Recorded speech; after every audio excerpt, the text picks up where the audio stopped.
Seringkali ruang-ruang itu tidak cukup terbuka untuk organisasi lokal. Tapi seringkali juga sudah dibuka, tapi organisasi lokalnya yang minder.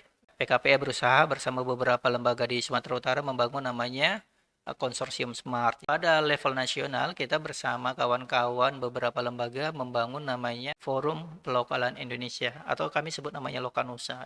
Tidak hanya kita mencari dukungan sebagai pendanaan, tapi bagaimana kita juga harus memperkuat kapasitas kita.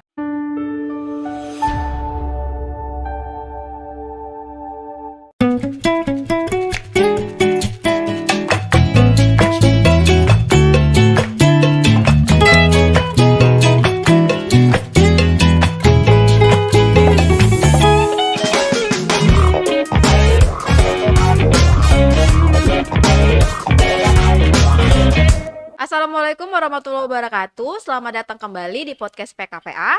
Kali ini bareng Kak Ayu yang jadi host kamu ya.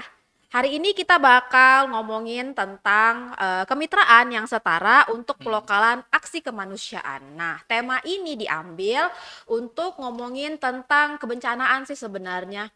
Hari ini kita udah kedatangan narasumber kece, salah satu koordinator di PKPA.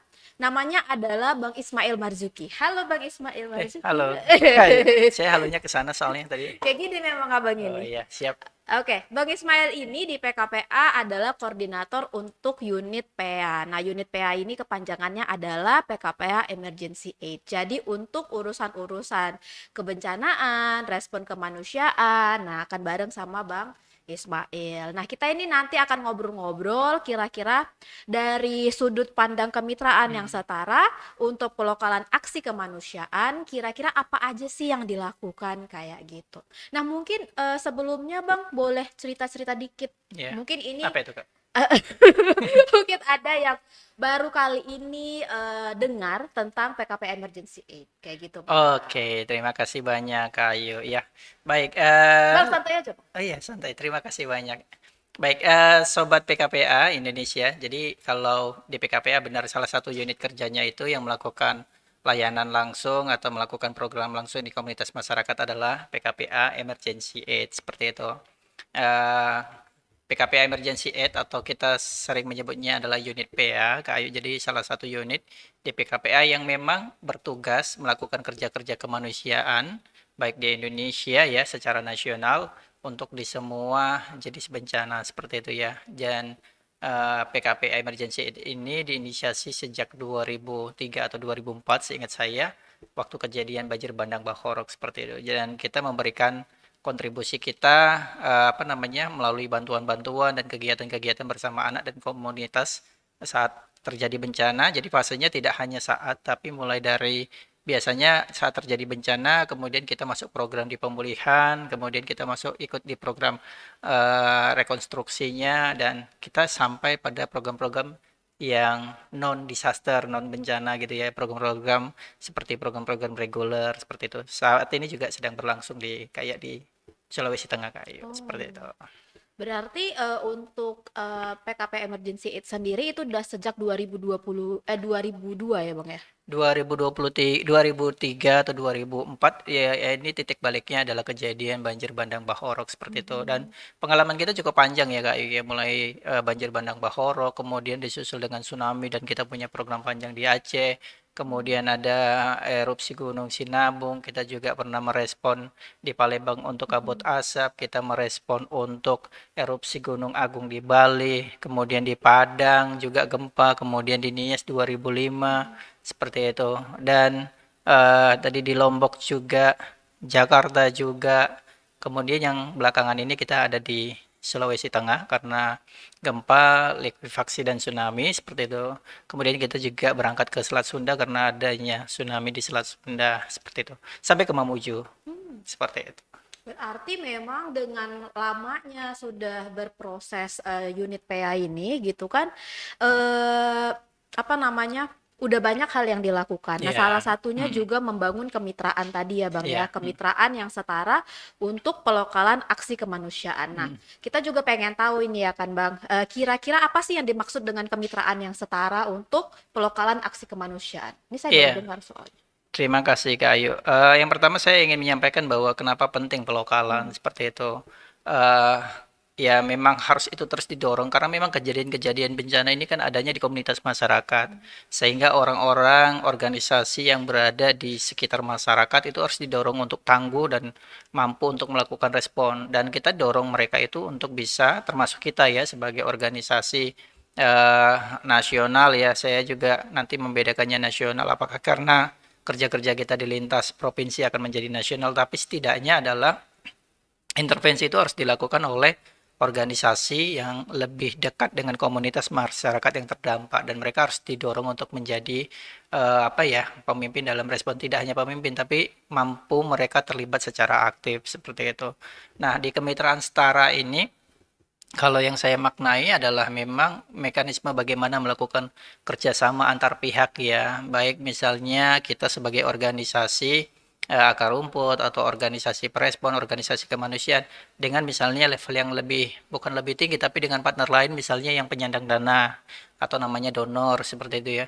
Atau misalnya kita bekerja sama dengan organisasi grassroots yang ada di eh, lokasi terdampak seperti itu. Misalnya kayak 2002 kita punya pengalaman misalnya kerjasama dengan organisasi lokal di Sukabumi untuk respon Cianjur. Kemudian kita punya pengalaman di Aceh melakukan kerjasama untuk intervensi program respon bersama konsorsium Sumatera Assessment and Response Network itu yang di cabang Aceh termasuk juga dengan forum stakeholder pelindungan anak Kabupaten Aceh Tamiang seperti itu. Jadi kemitraan setara itu ya bagaimana kita bisa apa namanya mendiskusikan hal-hal strategis bersama, mengambil keputusan bersama seperti itu dan tentunya harus mempertimbangkan aspek-aspek kearifan lokal yang ada. Tidak boleh misalnya harus diintervensi dari donor harus melakukan pendekatannya mereka misalnya tanpa misalnya tanpa mempertimbangkan kearifan lokal yang ada di lokasi masyarakat terdampak karena ada bahasa, ada perilaku yang harus dijaga dan adat istiadat yang mungkin juga harus kita pertimbangkan. Berarti istilahnya dalam kemitraan yang setara ini kita sebagai organisasi nggak sok tahu gitu ya Bang ya. Kita lebih ke pengen tahu juga dari masyarakat dan juga menguatkan si masyarakatnya sendiri. Menguatkan masyarakat dan kalau dia konteksnya organisasi itu organisasi adalah lebih kepada pembagian peran yang jelas, kemudian pengambilan keputusan secara bersama-sama. Jadi tidak ada dominasi antara misalnya pemberi bantuan dengan orang yang mengimplementasikan gitu. Jadi kita kayak bukan orang yang dipekerjakan untuk mengerjakan itu, tapi kita bagaimana bisa kita punya resource, punya kapasitas, orang punya dana, yuk kita jalannya sama seperti itu. Nah, kalau di PKPA sendiri nih Bang, untuk kemitraan yang setara ini udah program apa saja kira-kira yang Oke. dikembangkan atau dijalankan? Kalau saat ini memang kita sedang menjalankan program ya, teman-teman ini bersama, nama programnya adalah Together gitu ya. Together ini adalah sebuah program yang dilakukan secara global, tidak hanya di Indonesia Kayo, tapi juga dilakukan di 8 negara. Antara lain adalah ya tadi Indonesia kita, kemudian ada Myanmar, Bangladesh, Pakistan, ada kemudian Kolombia, Republik Kongo, Somalia sama Ethiopia seperti itu. Dan masing-masing negara ini akan punya 5 organisasi lokal gitu ya. Jadi ada total 40 organisasi lokal di 8 negara didukung oleh 4 intermediate atau lembaga internasional berbasis di Jerman itu ada WHH, kemudian Diakoni, Malteser sama Caritas dan memang kita punya komitmen untuk lembaga-lembaga 40 ini dikuatkan secara kapasitasnya dan mereka harus memberikan pengaruh untuk bagaimana lembaga-lembaga lokal itu tumbuh menjadi aktor-aktor yang punya pengaruh untuk dalam melakukan respon-respon kebencanaan. Di Indonesia sendiri ada 5 ya, termasuk kita PKPA, ada teman kita Adu dari Yayasan SIP Indonesia di Jogja, LPSDM di Lombok, kemudian ada Yayasan Panorama Alam Lestari di Poso, kemudian juga satu lagi itu Yayasan Pelangi Maluku di Maluku seperti itu. Kai. Kira-kira Bang ada nggak identifikasi tertentu, kira-kira bencana apa saja yang bisa direspon atau misalnya kalau misalnya terjadi satu bencana, kemana nih kita bisa nginfoin gitu-gitu Bang? Karena tadi teringat ternyata kalau di Medan sendiri, di Medan, di Indonesia sendiri ada 5 lembaga, ada banyak. Tapi kan kita juga nggak tahu ya apakah semua kawan-kawan sudah mengetahui ini. Aku tadi kepikiran kayak gini, bisa jadi kan ada satu buah bencana di satu buah daerah yang belum terekspos media, misalnya kayak gitu, sehingga kita ini nggak tahu bahwa itu ada kejadian gitu. Itu gimana? Iya, yang selama ini yang cukup apa ya, cukup membantu itu adalah bagaimana komunikasi kita ini para penggiat kemanusiaan di jejaring atau di forum non formal di WhatsApp grup ya. Banyak sekali sebenarnya Kak Ayu. Sehingga kalau ketika ngomongin ketika terjadi bencana nggak tahu itu kayaknya hampir jarang terjadi seperti itu. Tetap akan terupdate mungkin dengan skala-skala kecil tidak akan disampaikan. Misalnya tidak memberikan dampak serius, tidak ada korban jiwa dan yang lain, itu biasanya akan lewat begitu saja seperti itu. Tapi ketika dia memberikan, karena kan ngomongin bencana adalah peristiwa atau rangkaian peristiwa yang mengancam atau mengganggu kehidupan dan penghidupan. Artinya ada unsur yang terganggu ya, baik jiwa, mau dia meninggal, menjadi korban luka-luka dan yang lain, atau misalnya penghidupannya terganggu seperti itu.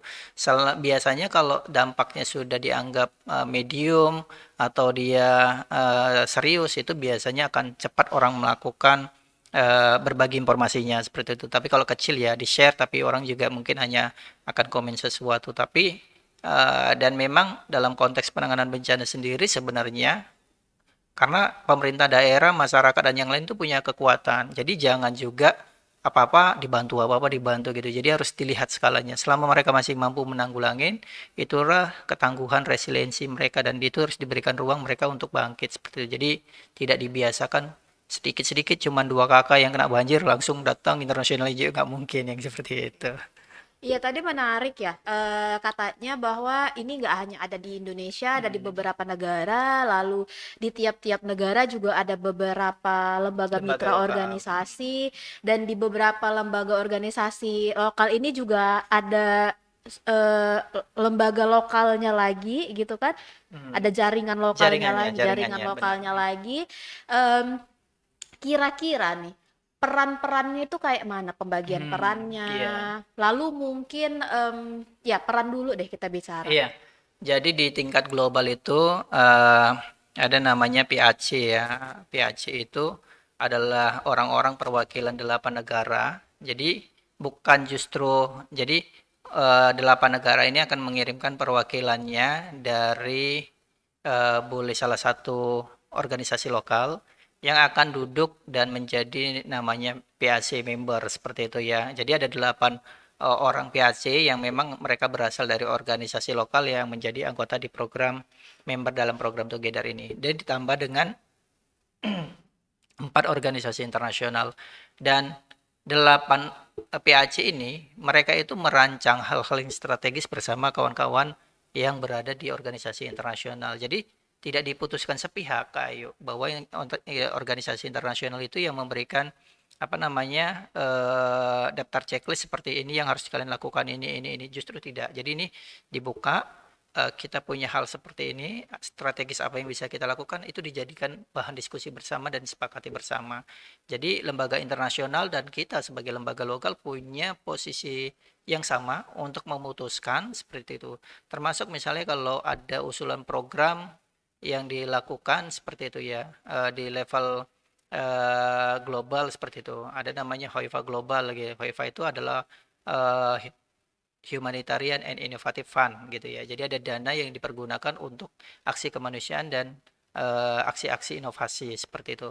Ketika ini diberikan atau diusulkan pada level global, maka yang memutuskan adalah perwakilan-perwakilan negara. Yang itu notabene adalah organisasi lokal seperti itu. Justru jadi ngomongin pelokalan, ngomongin kemitraan setara ini yang kita selama ini menganggap bahwa donor dan organisasi internasional mereka punya power tinggi, ini posisi saatnya shifting the power. Jadi apa namanya bertukar bukan bertukar tapi mensetarakan untuk powernya. Jadi mulai yang lokal naik, yang punya posisi tinggi diturunkan sehingga kita bisa jalan bersama. Di level country sendiri kita punya namanya CSC dan CPU ya, Country Steering Committee, dan CPU itu Country Project Unit. Jadi Country Project Unit itu adalah perwakilan dari organisasi internasional. Tapi kalau CSC itu perwakilan dari, bisa bentuknya adalah dia adalah direktur atau orang yang dimandatkan lembaga yang dia duduk sebagai CSC. Nah, mereka lah yang mengambil keputusan-keputusan penting. Jadi bukan lagi lembaga internasionalnya, tapi mereka-merekanya.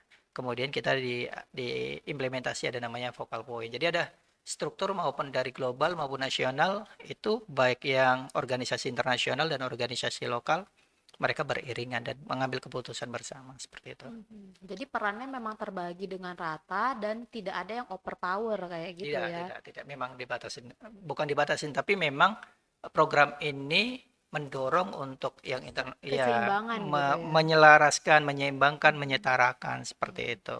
Nah, tadi ada Bang Mail ngomongin tentang inovasi ya. Berarti Hmm. dalam respon kebencanaan sendiri ada banyak hal yang dipertimbangkan kayak gitu. Terus mungkin cara-cara atau metode dalam respon kebencanaan ini dipertimbangkan sesuai dengan mungkin kemajuan zaman dan teknologi. Nah, ini mungkin kita boleh ngobrol sedikit Bang. Kira-kira strategi-strategi apa sih yang digunakan dalam kemitraan yang setara ini supaya dia berbeda kan dari pendekatan-pendekatan yang lain. Oke.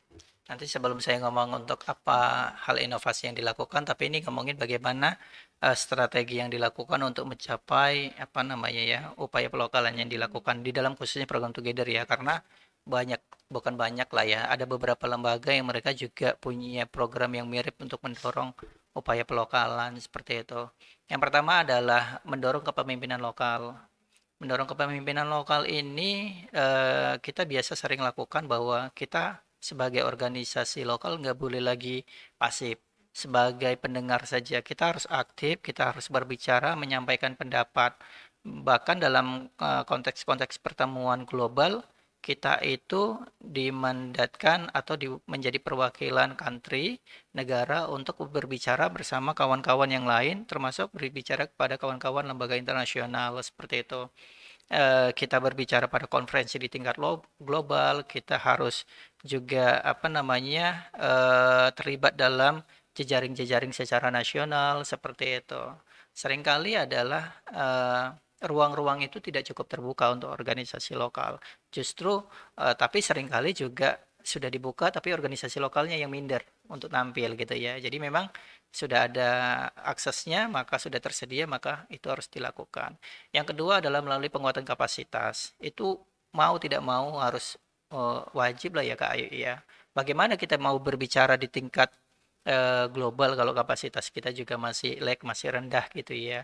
Kapasitas harus ditinggikan, kemampuan tidak hanya melakukan implementasi program dengan berbagai tematik-tematik pelatihan dan yang lain seperti itu, tapi juga bagaimana pengetahuan-pengetahuan terhadap kebencanaan. Kemudian melakukan upaya untuk melakukan advokasi, membangun jejaringan ini juga penting. Nggak bisa mendorong pelokalan itu PKPA aja sendiri, oh, itu tidak akan mungkin. Seperti itu. Sehingga PKPA berusaha bersama beberapa lembaga di Sumatera Utara membangun namanya konsorsium Smart ya. Konsorsium Smart itu ada di saat ini ada Sumatera Utara, ada di Aceh juga.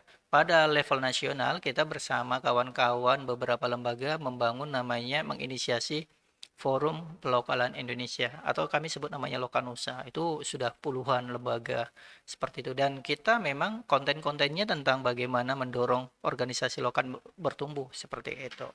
Kemudian yang keempat itu adalah yang pertama tadi adalah mendorong kepemimpinan lokal, yang kedua tentang penguatan kapasitas dan harus di roll out. Kemudian yang keempat, yang ketiga advokasi jejaring, yang keempat adalah penyediaan untuk dana mereplikasi dan melakukan piloting-piloting. Jadi dalam program Together ada pendanaan yang saya sebut tadi adalah Hoifa, itu boleh diakses. Syaratnya ketika terjadi tanggap darurat, kemudian yang kedua atau punya program inovasi itu boleh diakses dan semua penguatan kapasitas atau pendekatan-pendekatan standar internasional maupun standar-standar kebencanaan atau kemanusiaan itu harus diintegrasikan di situ. Jadi kalau sudah belajar harus dipraktekin gitu bahasanya gitu Kak Ayu. Jadi ada 4 hal strategi itu. Itu dia Kak Ayu. Iya, Bang Mail tadi bicara tentang strategi, salah satunya tadi ada penguatan komunitas juga. Nah, tiba-tiba saya tertarik untuk bertanya, kira-kira ada nggak, mana tahu nih ada kawan-kawan Hmm. yang ternyata, kayaknya isu ini menarik, tapi dia ingin join atau involve, tapi bingung. Ya. Iya, apakah memang dalam, apa namanya, dalam jaringan ini Hmm. dia dibatasi Oh, atau semua organisasi boleh, bahkan misalnya organisasi anak muda gitu Bang, anak muda dan anak gitu kan. Mana oke. tahu kan zaman sekarang ini adik-adik, kawan-kawan, anak, komunitas anak dan orang muda sekarang udah sangat aktif Iya, ya, iya. sangat aktif. Nah, apakah mereka boleh juga bergabung atau kira-kira mereka bisa berperan dari sudut pandang yang mana? Kan seperti itu. Gitu Iya. sih, Bang. Kak Ayu, terima kasih banyak. Secara prinsip kita cukup terbuka, tidak menutup ya. Tetapi memang yang kita pahamin adalah ketika ngomongin kebencanaan, biasanya begitu kejadian bencana terjadi, lembaga apapun yang tidak punya pengalaman bencana, misalnya ngomongin dulu pendampingan masyarakat, petani gitu, gitu ya. Tapi kejadian bencananya ada di dampingan mereka. Mau tak mau dia harus dipaksa.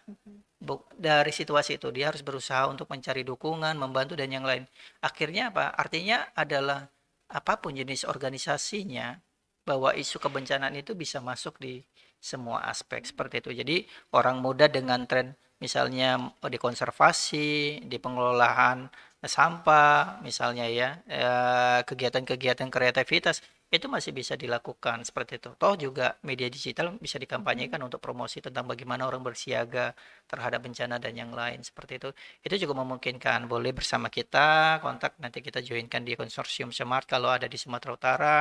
Kalau mau di nasional nanti bisa gabung dengan forum pelokalan Indonesia juga boleh seperti itu. Ada tips dan trik nggak, Bang? Kalau misalnya ada nih kawan-kawan komunitas anak Hmm. atau komunitas orang muda atau komunitas lain lah di luar sana yang tertarik sama isu kebencanaan dan kemanusiaan. Kira-kira langkah awal apa yang perlu mereka lakukan gitu?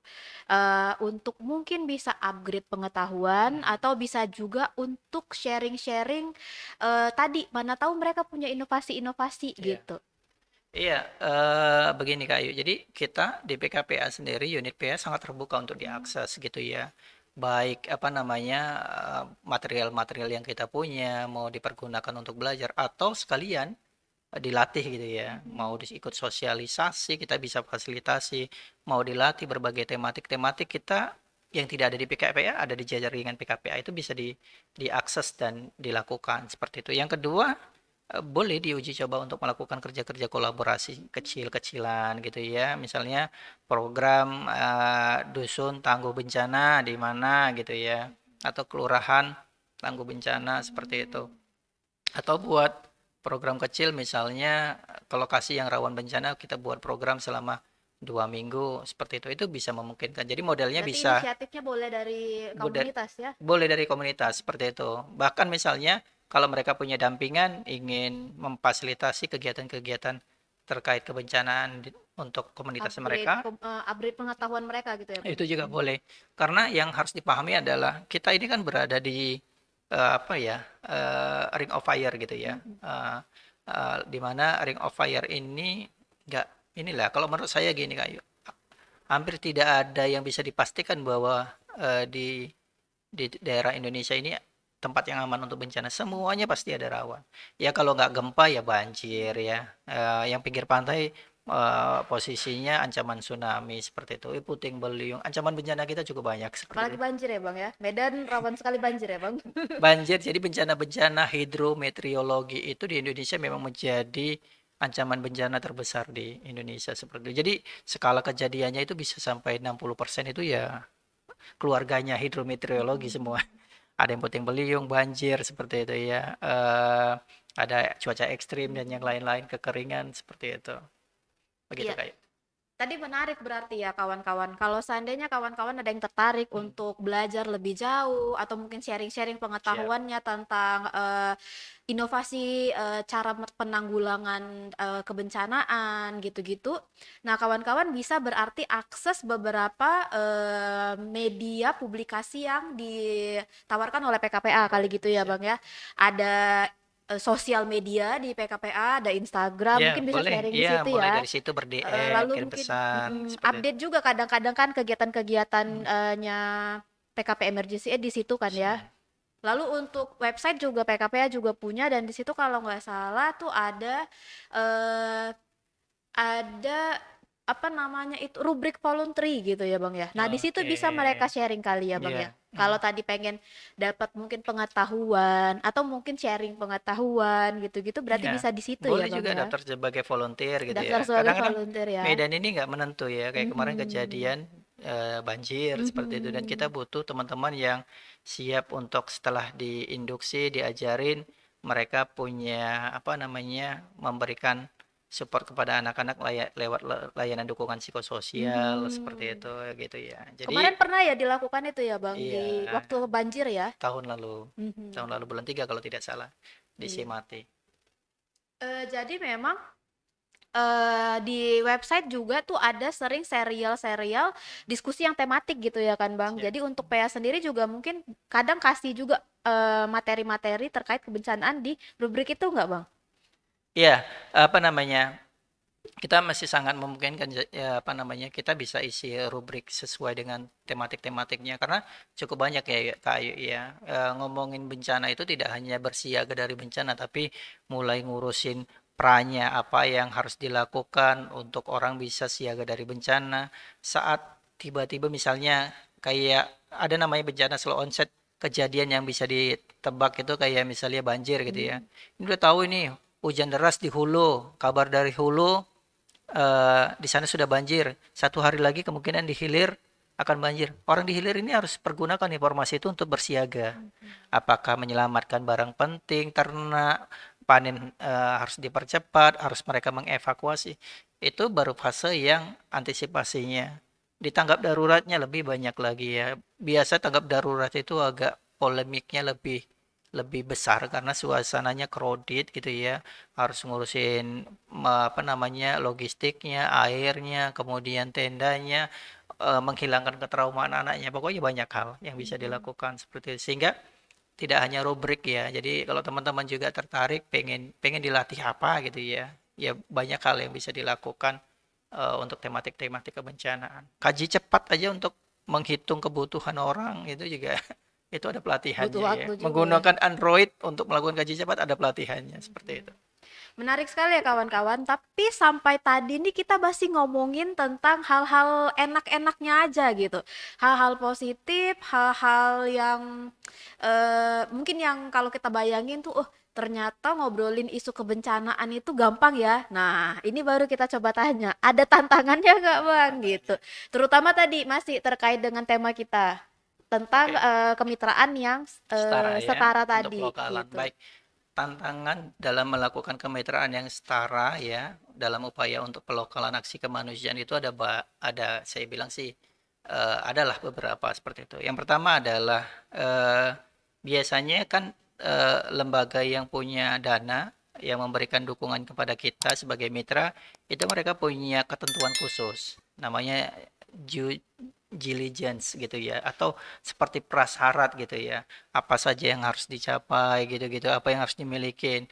Nah lembaga lokal sering mentok nggak punya misalnya yang simple aja audit seperti itu ya, laporan audit itu kan mahal ya kayak ya itu tantangannya di situ. Jadi kita sedang tawar-menawar untuk bisa standarnya mereka turun, kita juga standar kita dinaikkan seperti itu. Tidak hal-hal administratif yang seperti itu ya, misalnya laporan, standar bukti gitu ya. Kayak bayangin ya misalnya, saya nggak tahu misalnya kayak kita kalau seandainya punya program di Desa Kuta Rakyat di Sinabung gitu ya. Begitu nanti ada pengeluaran, pengeluaran BBM, isi minyak, kayu, naik sepeda motor, internasional minta buktinya harus cetak gitu. Hmm. Mereka nggak punya, mereka pakai kertas rokok. Iya, Itu iya. sih. 2 liter misalnya ya kan, 24.000 seperti itu. Benar. Nah, ini yang masih dinegosiasikan karena beberapa organisasi internasional belum bisa terima hal-hal yang konvensional. Itu yang pertama, hal-hal yang berkaitan tentang administratif. Yang kedua adalah berkaitan tentang jumlah pooling fund itu, dana yang tersedia dengan ancaman bencana kita yang kita punyain itu belum seimbang seperti itu. Sehingga seringkali apa namanya ya, itu baru dalam aspek itu ya. Seringkali misalnya eh, prosesnya harus melewati beberapa fase dulu, misalnya harus kajian dulu, kemudian juga harus laporan dulu, nulis proposal dulu, diskusi. Jadi orang bisa sampai semingguan udah terdampak bencana berbantuan masuk Iya, seperti itu. agak Jadi panjang prosesnya ya. nah, gitu. Jadi kalau dana misalnya lebih besar, kemudian lembaga mitra bisa diberikan ruang untuk menyimpan dana kontingensi siaga-siaga gitu ya. Jadi begitu kejadian itu bisa diaktifasi seperti Mhm. itu. Jadi itu ya beberapa hal seperti itu. Termasuk juga sebenarnya kita belum punya, kalau menurut kami adalah ngomongin tentang pelokalan ini di komunitas masyarakat maupun di banyak lembaga juga masih sedikit abu-abu seperti apa sih sebenarnya seperti itu tentang ngomongin pelokalan. Jadi memang sekarang jadi kita paham ya kawan-kawan kenapa misalnya ketika ada kebencanaan mungkin nggak bisa langsung respon gitu ya Iya, Bang ya. karena ada administrasi yang harus Iya. dipenuhi. Meskipun sebenarnya sudah mulai bergerak sejak awal ya Bang ya. Sudah, ya. Tetapi memang bergerak sejak awal, ya case-nya ya Pencarian data mungkin ya. pencarian data bisa dilakukan, support-support kecil bisa Mhm. dilakukan sembari nunggu, mengumpulkan dukungan dan pendanaan yang lebih besar untuk Mhm. masyarakat seperti itu sih. Oke, oke. Nah, cukup banyak ya tadi yang udah kita diskusiin ya Bang ya. Nah, mungkin untuk sekalian nih mau menutup hasil diskusi kita hari ini Oke. lah, hasil diskusi. Mungkin Abang boleh boleh kasih harapan atau mungkin pesan mungkin atau harapan lah ya terkait dengan kemitraan yang setara ini ke depannya bisa seperti apa atau harapannya seperti apa Iya, gitu. yang pasti harapan lah ya. Mhm. Harapannya bagi kita sebenarnya, eh saya harus sampaikan bahwa dalam konteks untuk pelokalan itu ada pemantiknya, bahwa ada namanya Green Bargain Summit ya. Saya lupa 2016 atau 2007 atau 2017.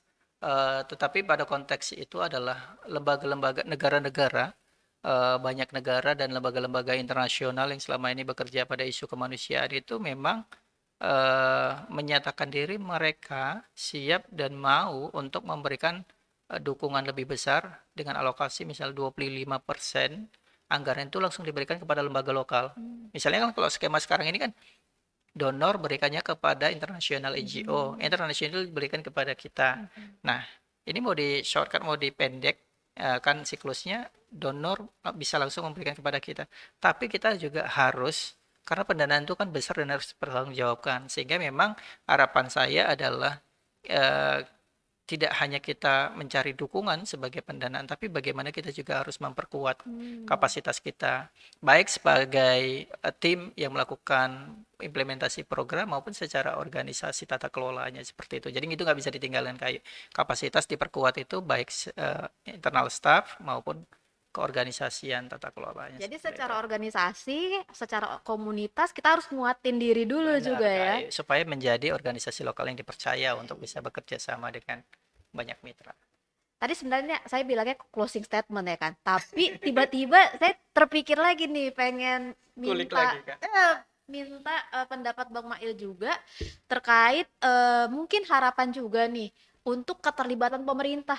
Tadi soalnya kita belum ada ngobrolin tuh. Oke, ya benar. Mungkin ada nggak bisa kita libatin pemerintah atau malah ini jadi tantangan tersendiri dalam mendorong kemitraan yang setara ini. Peran pemerintahnya bisa diletak di mana Oh gitu. iya, kalau peran pemerintah sebenarnya tidak secara khusus ya. Pemerintah itu kan memang pemangku kewajiban, Mhm. sudah mandat amanat undang-undangnya sudah ada, alokasi anggarannya sudah ada. Tapi lagi-lagi seringkali teman-teman di pemerintah itu mentok di keterbatasan anggaran satu. Yang kedua adalah mereka tidak bisa fleksibel menggunakan mata anggaran yang sudah tersedia seperti itu. Mhm. Sehingga hal yang paling baik adalah sebenarnya di Sumatera Utara sudah ada, tapi memang belum cukup maksimal untuk melakukan aktivitasnya. Forum pengurangan resiko bencana itu unsurnya pentahelix kayak. Mhm. Jadi ada NGO-NGO gitu seperti kita, Mhm. ada pemerintahnya, ada unsur private sektornya, perusahaan-perusahaan, ada unsur akademisinya, ada unsur medianya. Kolaborasi ini sebenarnya kalau dimaksimalkan Luar sudah cukup biasa ya? keren, Heeh. ya kan? Ada yang mengkampanyekan, ada yang menggalang Bener. dana, ada yang ngumpulin apa namanya laba laba aktivitas sektor ekonominya disisihkan, ada yang mengatur kebijakan. Ini bekerja sama berkolaborasi untuk menanggulangi bencana itu keren sebenarnya. Kebayangnya Tapi luar biasa gitu ya. kekuatannya luar biasa, tapi belum dimaksimalkan sampai sekarang. Beberapa tempat sudah oke sekali, tapi kita masih harus banyak belajar di Sumatera Utara. Berarti lobby advokasinya harus didorong lagi gitu ya Bang ya. Ya, kayak kerja-kerjanya cukup ekstra untuk ini. Begitu Oke. Kak Ayu? Iya, makasih banyak Bang Mail untuk diskusi kita hari ini Siap, luar sama-sama. biasa. Kita jadi tahu lebih banyak bahwa ternyata ngomongin tentang kebencanaan itu enggak sesimpel yang kita bayangkan. Ada banyak Iya, aspek ternyata di dalamnya. Terus ketika dalam respon kebencanaan juga, kalau kita ngebayanginnya dulu, kenapa sih nggak langsung turun gitu ya? Tapi iya, ternyata ada banyak hal yang dipertimbangkan meskipun sebenarnya nggak kelihatan ketika kebencanaan terjadi. Sebenarnya sudah langsung bergerak, namun tidak langsung datang, mungkin tidak langsung kelihatan. iya. Cuman hal-hal minor seperti pengumpulan data dan segala macam itu Itu bisa sudah dilakukan. dilakukan Ya, seperti itu. Dan dari penjelasan Bang Mail tadi ternyata ada banyak hal yang bisa kita kolaborasikan, baik antara pemerintah, organisasi, bahkan juga komunitas, baik iya. itu komunitas anak maupun komunitas Orang orang muda muda. ya. Mungkin kalau misalnya kita bicara terlalu jumawa gitu, tiba-tiba pengen keren, itu juga terlalu berlebihan. Tapi kalau buat kawan-kawan komunitas anak, komunitas orang muda yang tertarik untuk mendalami isu ini tadi Iya, seperti yang dibilang bisa sama saling Bang Mail, belajar. belajar dulu, kita bisa cari informasi dulu, sharing-sharing dulu. Nah tadi terbuka sekali ternyata Terbuka. PKPA Emergency Aid untuk eh, sharing-sharing informasi, sharing-sharing pengalaman kayak Sharing dan gitu. memfasilitasi pelatihan-pelatihan kita sangat terbuka. Nah, memfasilitasi pelatihan-pelatihan untuk peningkatan kapasitas juga sangat Kapasitas terbuka. seperti itu. Iya, terima kasih Bang Mail untuk Terima kasih diskusi hari Kak Ayu. ini. Semoga kita bisa ketemu di lain kesempatan Siap, ngomongin insyaallah. tentang respon kebencanaan dengan isu yang berbeda lagi. Boleh. Iya, buat kawan-kawan juga terima kasih banyak buat udah nonton video kali ini. Jangan lupa subscribe dan like. Sampai ketemu di lain kesempatan. Bye-bye. Bye-bye. Thank you.